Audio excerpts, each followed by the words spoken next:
Со овие пари може да купиме само 1 килограм овчо сирење и ништо повеќе. Вака дел од пензионерите кои денеска чекаа пред банкоматите го коментираат покачувањето од 5,3% кое го добија со мартовската пензија. Разочарани се бидејќи најниските пензии се зголемија само од 600 до 800 денари.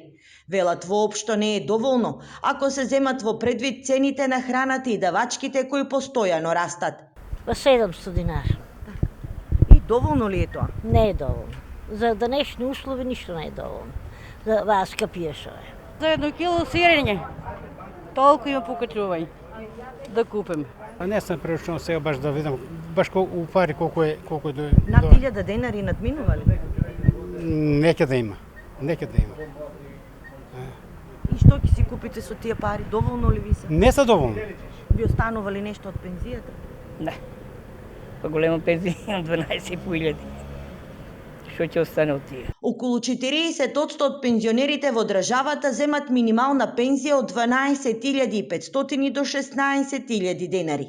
Овие пари ниту оддалеко не ги задоволуваат потребите за достоинствен живот на граѓаните од третата доба.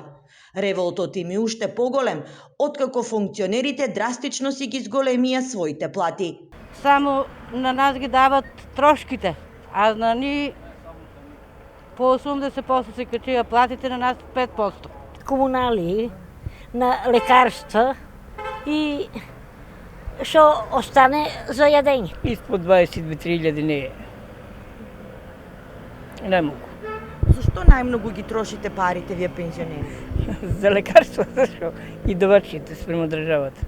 Пензионерите на кои инфлацијата одамна и го изеде мартовското покачување не запираат со протестите, а не се откажуваат и од барањата 5.000 денари линеарно зголемување и 20.000 денари минимална пензија.